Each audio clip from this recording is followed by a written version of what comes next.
the Mississippi Crop Situation Podcast featuring the Crop Doctors. Good morning from the row crop short course on the campus of Mississippi State in Starkville. Tom and I are at the short course. We got our podcast stuff with us. We're going to catch some sponsors, I guess, tomorrow, Tom. And but today we have two very, very special guests. Dr. Larry Steckel. Larry, you've probably been on here more than anybody else outside Mississippi State, just for proximity. And I appreciate your perspective on everything. And then we have the legend, Stanley Culpepper from the University of Georgia.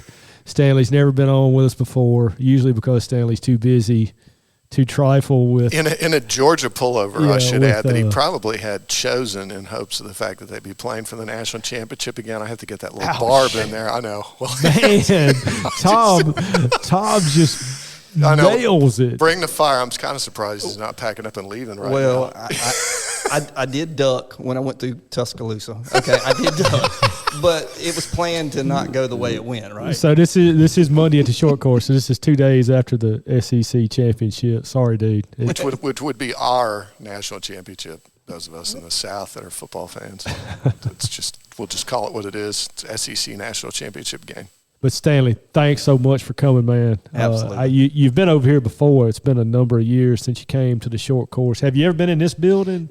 This is where it was at. Okay. It's been a while, like you said, but it's a great show. Y'all have a tremendous number of attendees and a lot of growers. So kudos to your team and everybody that works to put this great show together to share really important information. And Larry, I guess you come down here about every other year. We try not to bother you every single year. Yeah, about every other year. I think it's the best meeting of the year for us here in the Mid-South. I enjoy coming. So, I come about every other year. We enjoy having you all in this facility, although we had the usual conversation again, where do we go if this gets any larger? Again this morning, which is something I think we continue to have on a regular basis. Growth problems are good problems, I guess.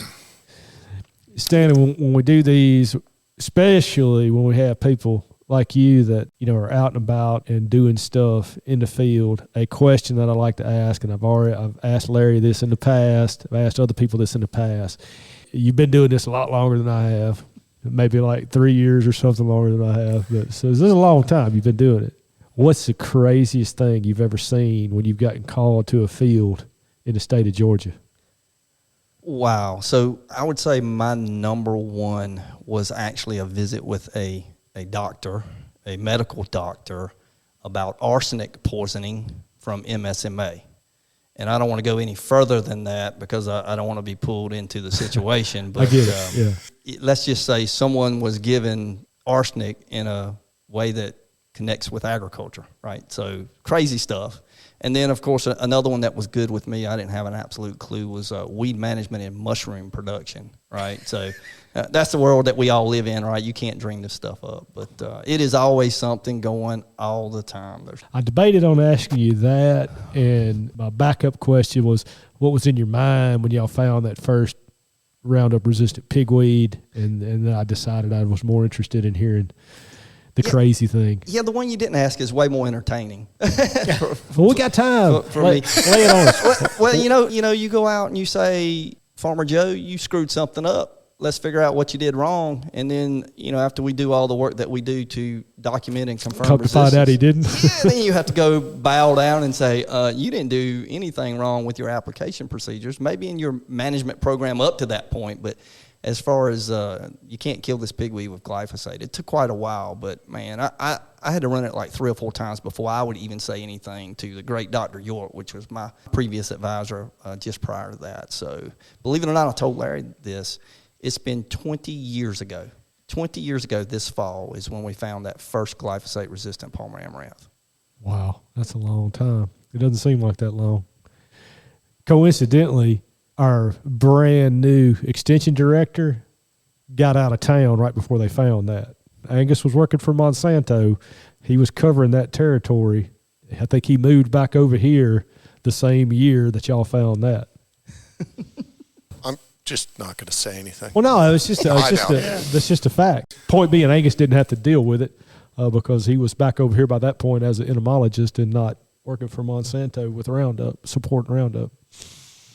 Well, and Jason did want me to preface this that we're recording this in December, but we'll definitely have content that could be changed by the time we get to the spring. But from what Stanley indicated, that would probably be the earliest that would happen. What Tom's referring to is Stanley's going to talk about, I guess, his knowledge, which is more than anybody else's knowledge that I know of, on the current EPA strategy. Is not the right word because they have the herbicide strategy, but the new procedure for reviewing herbicides, labeling herbicides in light of applying the concepts in the Endangered Species Act. Is that accurate, Stanley? Yeah, basically. So when all products from really last year forward go through a registration or re-registration process, they will be in line of the laws required by the Endangered Species Act. That's really what is occurring, and it's occurring at a very fast pace.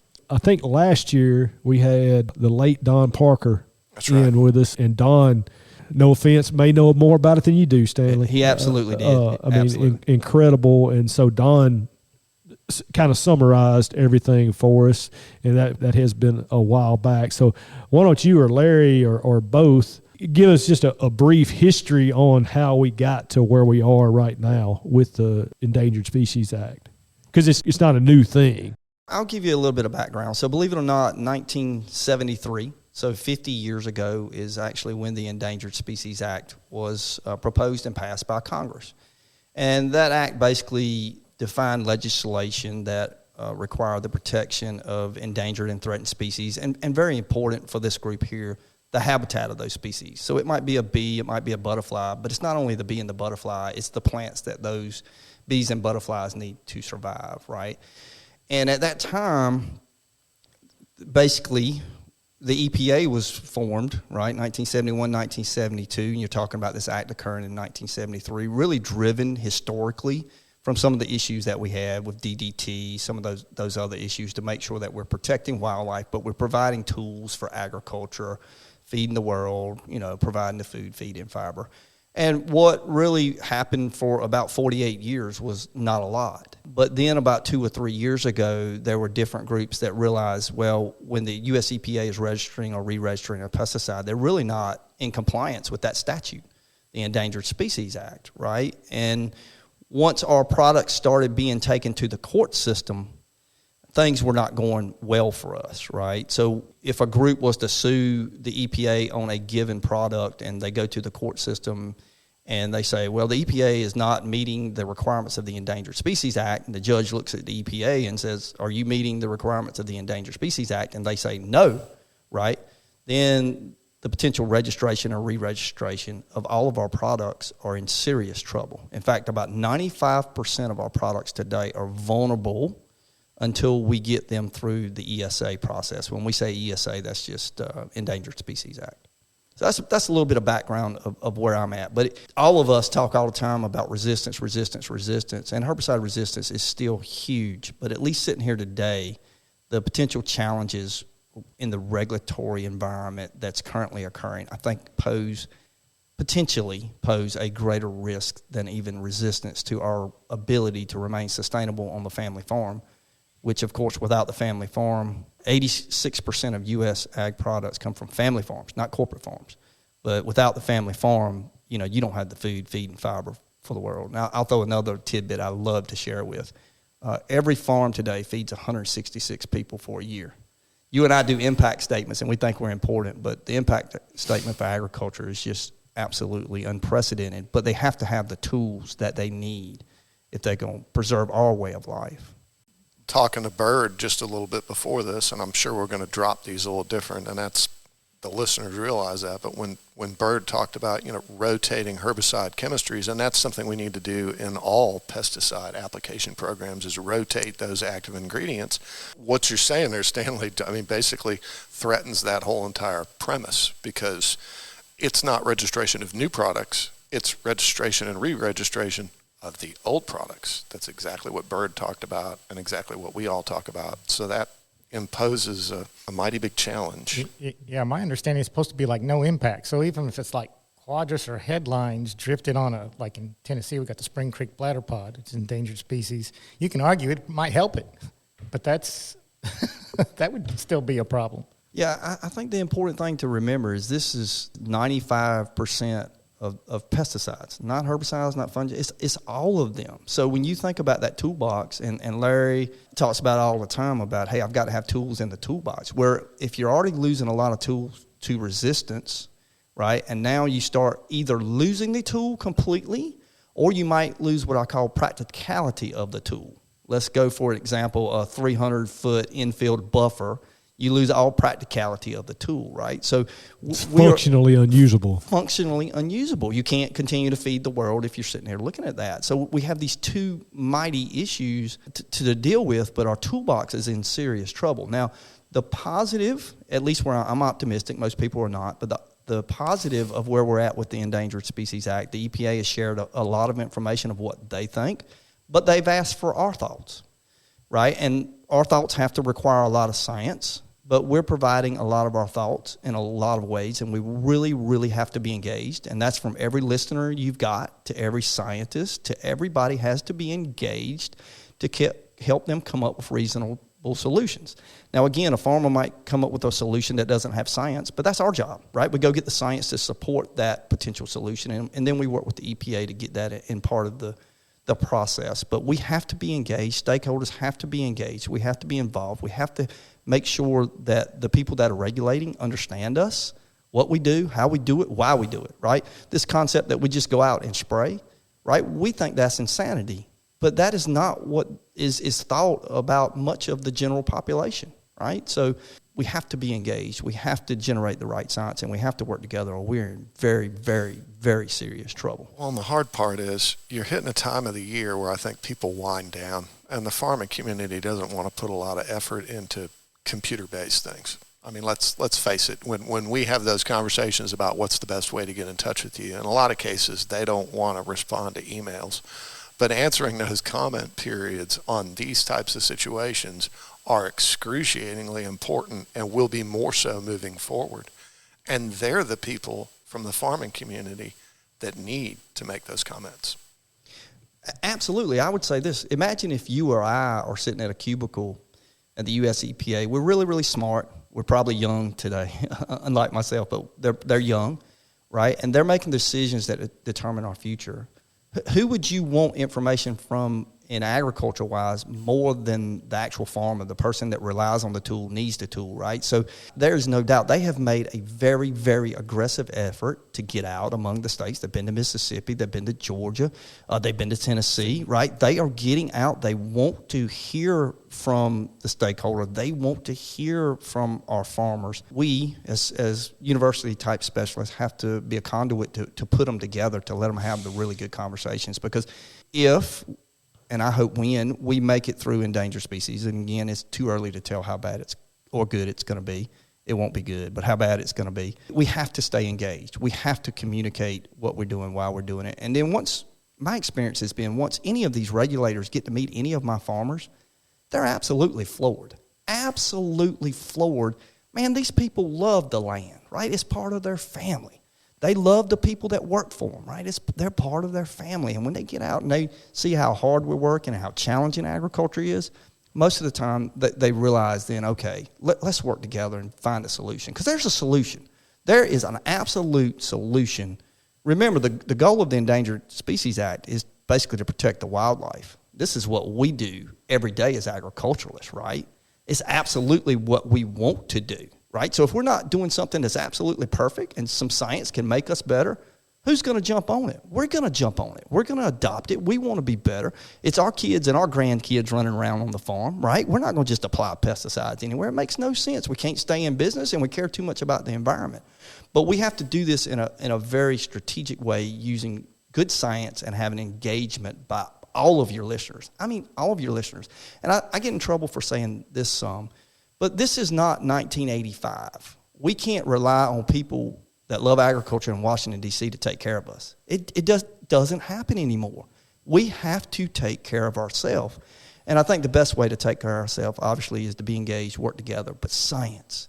People respect science in the regulatory agencies. They truly respect science. Maybe the court system doesn't, but the agencies that will determine our future, at least with the pesticide tools we do, they have a great respect like we do for science. So I think that's an avenue that we have, that we can have a tremendous impact and show, again, how hard we work to steward the environment, protect the wildlife, protect the consumer, protect the user, right? That is what we're about. Two hypothetical scenarios. We won't put names to it. We'll just call them herbicide A and B, but step through the process and say one makes it through the process, and then contrast that with the other one that would not make it through the process. And what does that process look like, and then what does the outcome look like? Well, so that's a good question, but it's really extremely complex that we could spend over an hour to talk about it. And you would understand this because when you start talking about chemistry, right? Water solubility, volatility, all of these things that maybe your listeners aren't that interested in. But the characteristics of the herbicide A versus herbicide B obviously has a huge role. Also, efficacy of herbicide A and B have a huge role, right? Let's say you have herbicide A that's a residual that's not very active at, say, rates that get off the field. Well, if it doesn't pose a threat to that wildlife, that product would have a greater chance of going through versus if you have something that's potentially highly damaging. Let's be honest, glyphosate is going to be the greatest challenge for us. There's no doubt whatsoever. We've got to make some great progress, in my opinion, by 2026. If we're not there, we're in serious trouble. Now, with that said, a lot of other tools are also there. But if you'll remember, what was it, Larry, 2 or 3 years ago, EPA actually came out and said 97, 8, 9% of the endangered species are vulnerable to glyphosate. Yeah. Yeah, that's right. Yeah.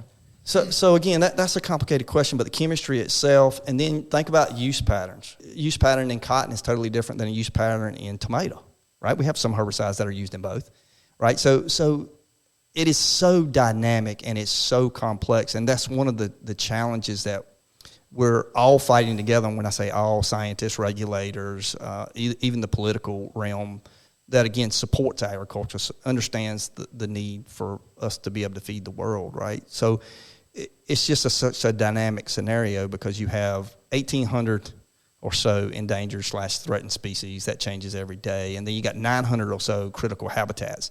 We have to figure out how to protect all of that, but most importantly, in my opinion, you have to protect agriculture, right? Who provides the habitat for the species?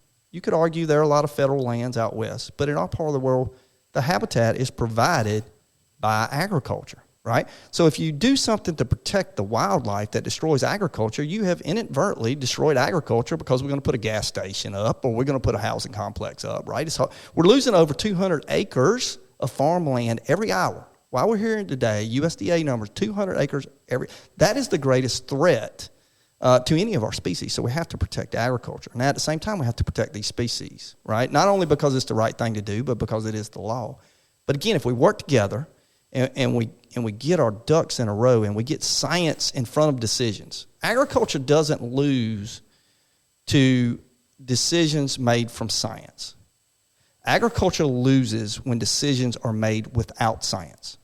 And you might say, well, why does that happen? Well, sometimes Washington, D.C. is forced to make a decision, and they make the decision on the best science that they have, which sometimes means they don't have really good science. We would have to do the same thing as scientists, right? So I'm not knocking anybody.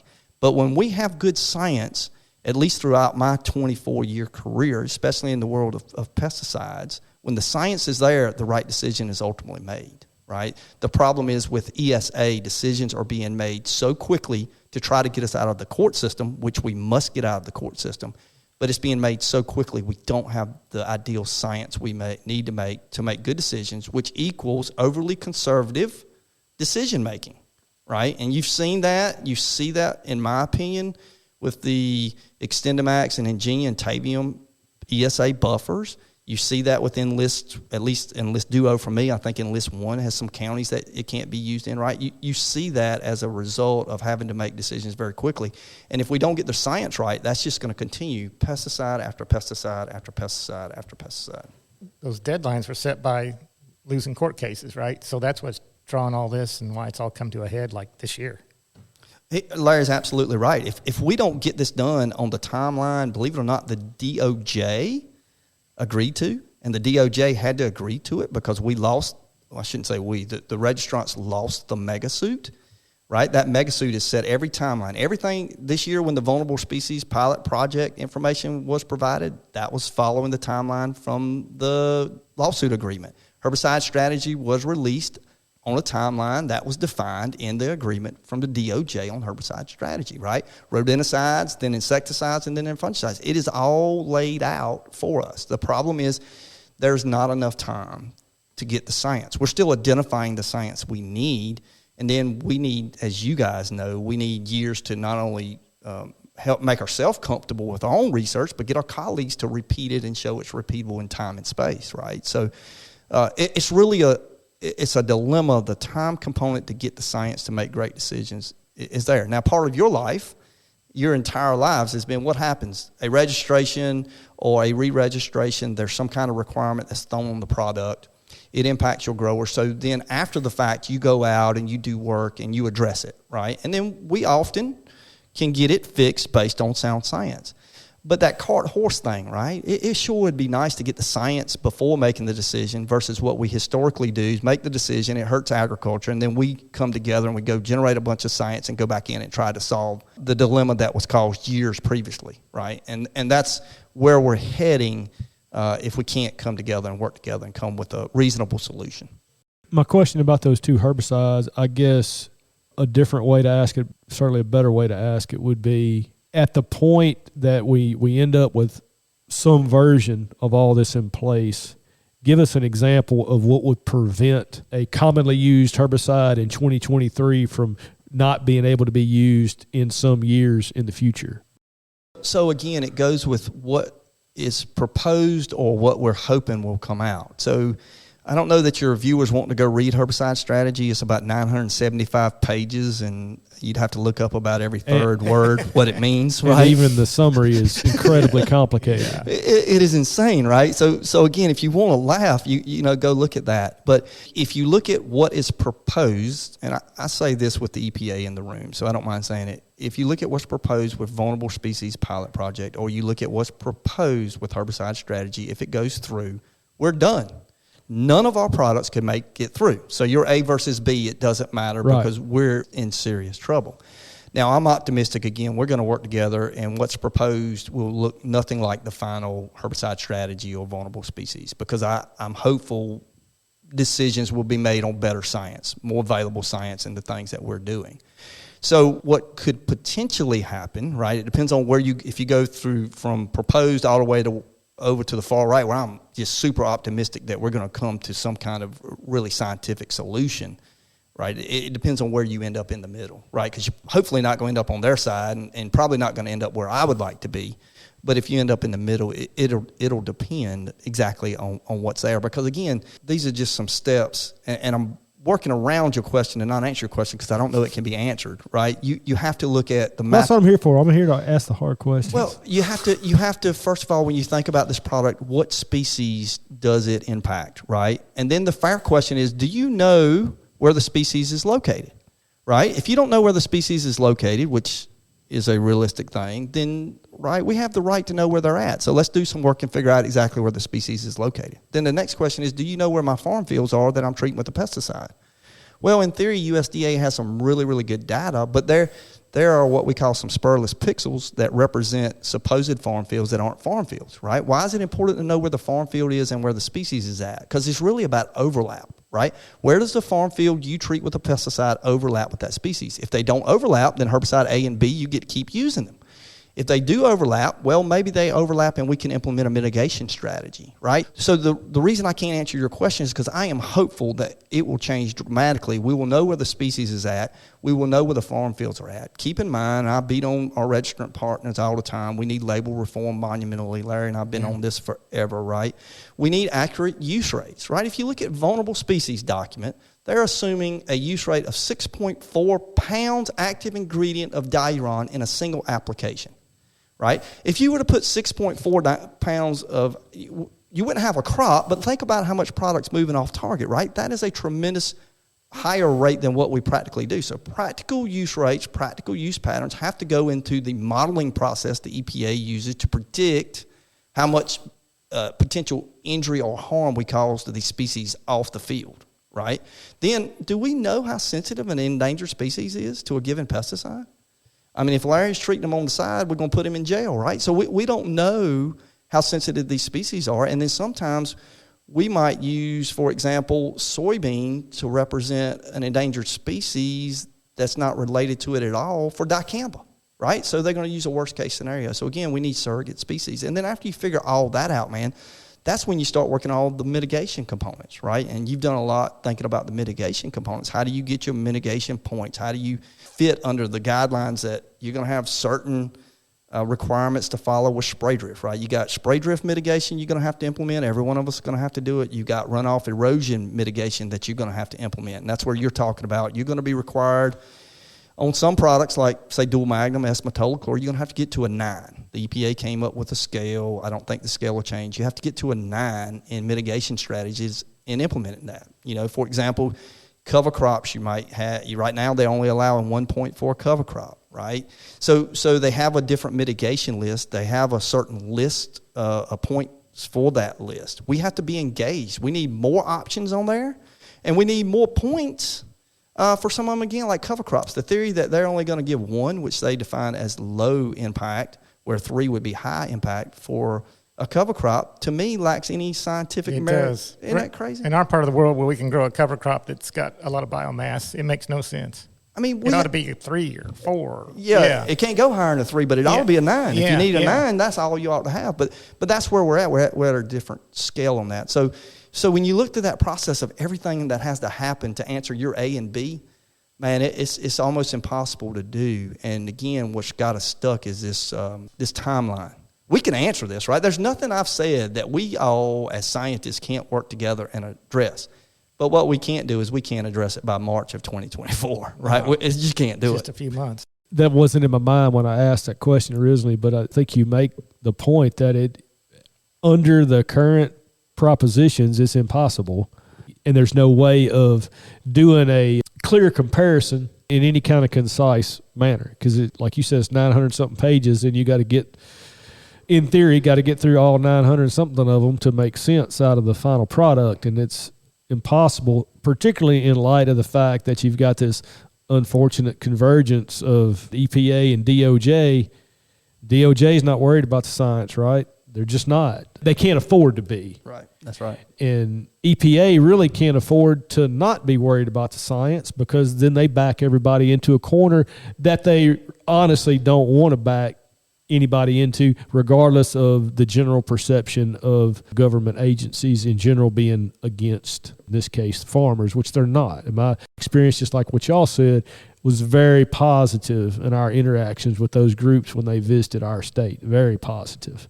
And everyone else's perception of that group was the same. To a fault, they were very receptive to everything that we had to say, and more importantly, everything that the growers that they interacted with had to say. Yeah, that was a very positive visit to Tennessee we had with them as well. So I'm glad we all did it. I think education and trying to get them up to speed on what our growers' challenges are, like Stanley said, and still growing a crop while trying, like in our part of the world, no-till is so important. And we were trying to drive that, we got to keep a no-till system or we'll lose all our fields.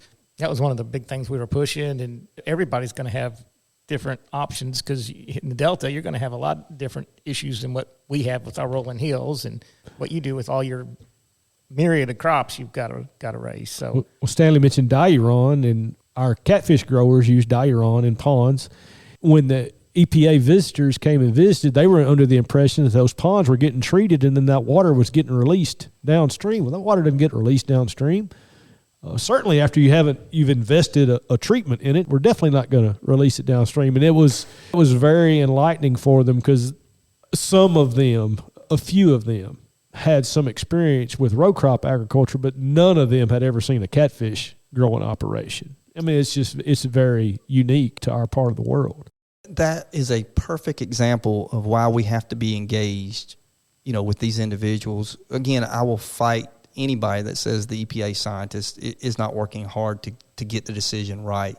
But when you're making a decision and you truly don't understand what even the concept of what we do is, right? Every single one of our farms, every farm is different in some way, Every single farm across America is different in some way. But having them to get out and have the opportunity to, a perfect example, to see the pond, it's eye-opening, and it's stuff that they respect, and they take it back, and they implement that into the decision-making. That's why we've done a really good job the last 2 years. But prior to that, really, Don Parker, you mentioned Don earlier, he's the only guy that's really done that prior to the last couple of years. Now, we're pretty aggressive on that now, but kudos to what Don has done. We really miss him. He was a big impact on that and a lot of things. What has the Weed Science Society as a group, folks like us as an organization, what have they done to help EPA and to try to help move this process forward? Well, probably the last thing I did as the president was sucker Stanley into running for it, so he's more up to speed on it than I am. So it's going on, but I think the WSSA's done a wonderful job taking the lead on trying to get comments in and all the interaction and trying to get the EPA up to speed on, the cutting edge science on this. And I know like stuff that Taylor's doing on just trying to shrink the footprint of some of these habitats, because in Tennessee, we've got the Spring Creek bladder pod. It's endangered species, so it takes out the whole county of Warren County. Well, the Spring Creek bladder pod is along the Spring Creek. That's the only environment it's in. It's a narrow little spot of that whole county, but the whole county you can't spray anything at this point. So, things like that, like Stanley said, she can't do it tomorrow. So Larry is exactly right. Larry took huge advantage of me, put me into to the board rotation. He really did. I can't tell the story on radio because it would be bleeped out, right? So it was really bad. And I'll get him and Scott Senseman one day. I'll get them both. But job. The very first 10 minutes of my presidency of the Weed Science Society of America, we formed our ESA committee. And there are two reasons I formed the committee. Number one, because I knew how big a topic was. This is 2 years ago now. This is when most people were just maybe starting to hear about it. But that was number one. But number two, we have a WSSA member, Bill Chisholm, that actually worked over 20 years in EPA BEAD. And he was willing to be the committee chair, right? So I knew when I had him as the chair and I could form the committee, what they have done has been dynamic. They are actually, believe it or not, we have a lot of very active committees. Believe it or not, Weed Science Society America has 45 committees, believe it or not. But we have some very active ones. But this one is now, without a doubt, the most active because of Bill Chisholm. There are presentations given by this committee and the group. Bill's the leader. Every comment period, the WSSA is commenting with science to represent all of that. We have members that are organic, we're representing science, and that's what this committee does. It doesn't represent a specific niche within it. Here's the science. Here's where we can provide information on herbicides. You're making decisions based on herbicide strategy. So, in my opinion, and I don't mean to insult entomologists or plant pathologists, we're light years more involved than they are. And I think if you ask the EPA will tell you the same thing. Last year, Jake Lee, who is basically one of the very top at the EPA, I always call him the one that's essentially in charge of decision-making currently with ESA. He was our guest speaker at the Weed Science Society's annual meeting. So, right, it's all about engagement. It's all about working together. But we do have a wonderful committee that is working very aggressively in the part of science. We've got 2 additional committees going now. Label reform is big with us, but we see that as part of ESA, right? And then identifying exactly where our farm fields, that committee is working on some of that, and you guys are engaged with that as well. So the Weed Science Society of America is really, really, I think, very engaged with providing information, science-based information. Our target for our podcast, growers number one, but then consultants, retailers, basically anybody involved in production agriculture. So what do y'all say to somebody that falls into those categories about the unknown of 2024, but then 2025 and beyond, too, in light of the discussion we've had this morning? One thing to me is staying engaged. So I don't know if there's any more open comment periods coming, or there may be some in the future, but getting on with those and just simple things. And we had a good discussion with a lot of the the EPA folks and state regulators here this summer And simple things our farmers brought up aren't being taken into account, like swath control. Everybody has swath control, but it isn't on there as a possible option as a mitigation option. Simple things that they're already doing, things like that can really help on any kind of comments they can make. So I'd say there are two things that I challenge every one of my growers, consultants, extension agents. Number one, you have to take the responsibility of putting the pesticide you apply on target and making sure it stays on target. That is your responsibility. If we do not do that, we will not have a toolbox, period. Now, this is not the case for every single one of us, but almost all of us. We do not have endangered or threatened species in our agricultural fields. Now, again, you get Ballman over here. He's going to disagree. He's got one. But most of us do not have these species in our field. So if we can put the product in the field, keep the product in the field, and then those of us as scientists prove that is happening, that is a powerful, powerful leg to stand on. And it begins with the person applying the product. It has got to go on target. Again, this ain't 1985. We have got to step up.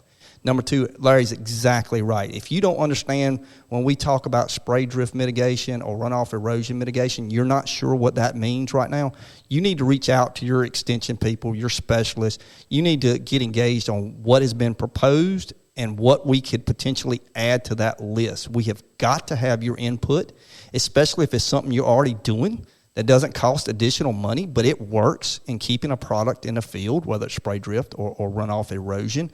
We've got to get more things added to that list. EPA has said we want to add things to that list, but you got to bring us the science that supports the mitigation practice works, right? And although we think we have a lot of great ideas, man, these farmers come up with things we ain't dream of, right? So that is what we need from every single person that's running in the field. But I cannot stress enough, if you do not respect the importance of these tools and you're not willing to make the effort to put them on target, then we're done. We're done. There's no doubt. I was just going to say, I think the fungicide group now has an open comment period, if I'm not mistaken. Those emails have started to trickle down.